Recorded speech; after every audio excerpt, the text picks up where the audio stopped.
நியூஸ்7 தமிழ் பக்தி யூடியூப் நேயர்களுக்கு வணக்கம். நாம் நாயன்மார்களுடைய அருள் வரலாற்றை தொடர்ந்து சிந்தித்து கொண்டிருக்கின்றோம். இன்று ஆனாய நாயனாருடைய புராணத்தை சிந்திக்க முற்படுகின்றோம். நம்முடைய ஆனாய நாயனார் என போற்றப் பெறுபவரை நம்பி ஆரூரர் பெருமான் திருத்தொண்ட தொகையில் அலைமலிந்த புனல் மங்கை ஆனாயற்கடியேன் என்று போற்றுகிறார். மங்கை என்ற சொல்லுக்கு நம்முடைய சேக்கிழார் பெருமான் அந்த ஊரின் பெயரை மங்கலம் என்று காட்டுகிறார். எனவே மங்கலம் என்ற ஊர் மங்கை என்று மருவி வழங்கப்பெறுவதை நாம் பார்க்கின்றோம். இந்த ஊர் நீர் நாடு என்று சொல்லப்பெறுகின்ற மேன் மழநாடு என்கிற அந்த நாட்டில் அமையப்பெற்றிருக்கின்ற இயற்கை வளமுடைய ஒரு அழகான ஊராகும் இந்த மங்கலம் என்கின்ற ஊர். இந்த ஊரில் ஆயர் குலத்தில் வந்து அவதரிக்கின்றார் ஆனாயர் என்கின்ற நம் நாயனார். இவர் இறைவன் மாட்டு அன்புடையவராக, அவருடைய அன்பு திறம் எப்படிப்பட்டது? பேயுடன் ஆடு பிரான் அடி அல்லது பேனார் என்று சேக்கிழார் பெருமான் காட்டுகிறார். இறைவன் திருவடி தாமரை அன்றி மற்றொன்றை பேணாதவர் ஆனாய நாயனார். தன் குலத்தொழிலாகிய பசுக்களை மேய்ச்சலுக்கு அழைத்து செல்லுகின்ற பொழுது அந்த பசுக்களை வகைப்படுத்தி கொண்டு பால் தரும் பசுக்கள், பால் மறந்த பசுக்கள், காளைகள் என்று அவற்றை வகைப்படுத்தி கொண்டு அன்போடு அவற்றை பராமரித்து வரக்கூடிய அன்புடையவர் நம் ஆனாயர். காடுகளில் அந்த பசுக்களை மேய்த்து கொண்டிருக்கின்ற அந்த நேரத்தில் மூங்கில் என்று சொல்லப்பெறுக அவற்றை எடுத்து அந்த வேய்குழல் என்று சொல்லப்பெறுகின்ற புல்லாங்குழலாகிய கருவியை அமைத்து கொண்டு இறைவனுடைய திருநாமத்தை இசை வடிவமாக, இசை வாயிலாக இறைவனுக்கு வழிபாடு செய்து வருபவர் நம்முடைய ஆனாய நாயனார். இப்படி நாளும் இந்த வழிபாடு இசை வழிபாடாக நடந்து கொண்டிருக்கக்கூடிய காலத்தில் கார்காலம் என்கிற காலம் வந்தது. அந்த சூழலிலே ஒரு கொன்றை மரமானது தன்னிடத்தே அந்த மலர்கள் பூத்து குலுங்குகிற அந்த காட்சியை காணுகிறார்.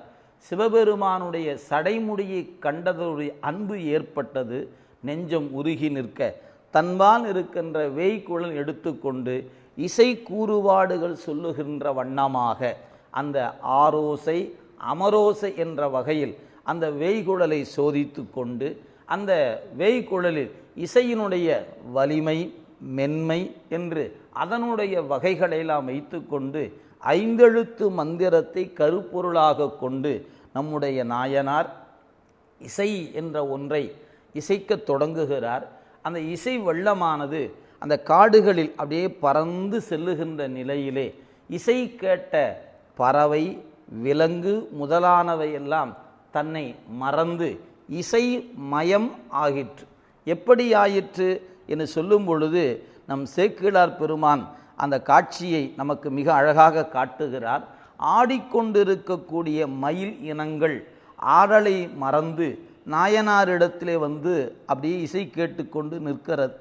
பறவை இனங்கள் தனக்கு தேவையான உணவுகளை தேடிக்கொண்டிருந்த அவை அவற்றை மறந்து நாயனார் பக்கத்திலே வந்து நின்றது.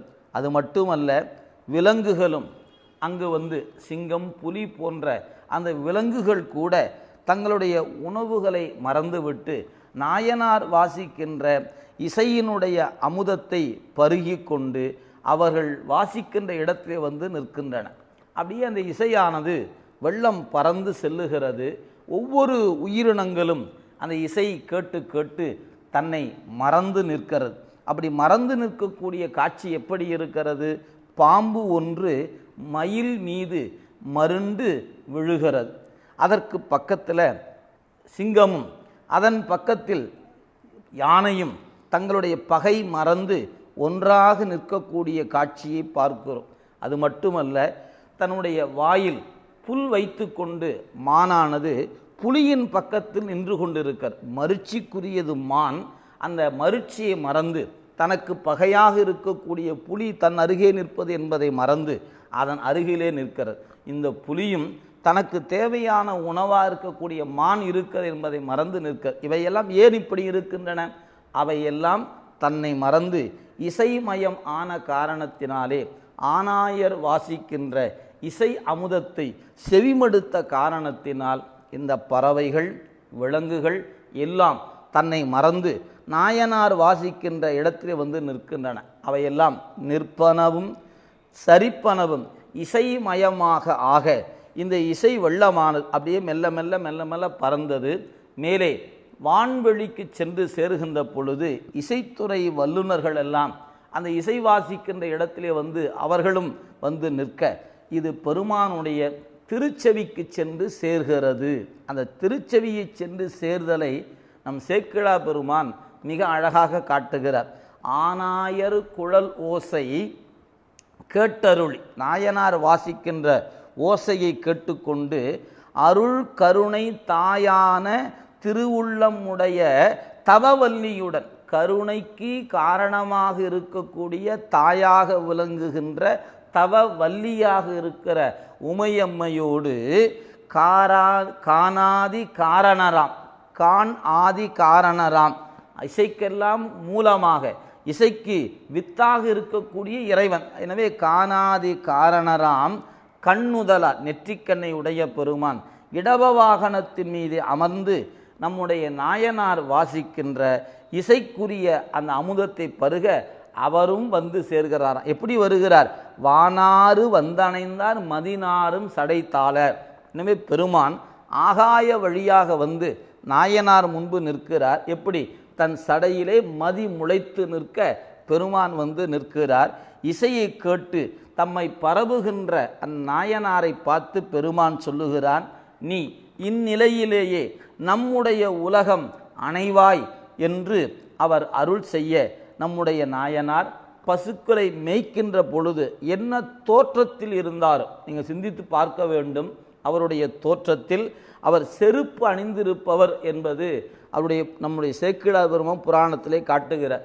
இறைவன் வந்து நீ என் உலகம் வா என்று அழைத்த பொழுது இந்த செருப்பு காலோடு தான் இறைவன் இருக்கின்ற உலகம் சென்று சேர்கிறார் என்ற குறிப்பு ஆழமாக நமக்கு காட்டப்பெறுகிறது. அந்த வகையில் நம்முடைய நாயனார் இசை அமுதத்தை, ஐந்தெழுத்து மந்திரத்தை இசையிலே வைத்து வாசித்ததன் பயனாக இறைவன் கேட்டு மகிழ்ந்தார், தன்னுடைய உலகம் சென்று சேர்ந்தார். எனவே இசையால் இறைவனை அடையலாம் என்று காட்டியவர் நம்முடைய ஆனாய நாயனார் என்று அவருடைய வரலாற்றை சிந்தித்து நாம் நாளை மீண்டு வேறொரு வரலாற்றை சிந்திப்போம் என்று சொல்லி அன்பர்கள் தொடர்ந்து நியூஸ் 7 பக்தி யூடியூப் சேனலில் இணைந்திருப்போமாக. திருச்சிற்றம்பலம்.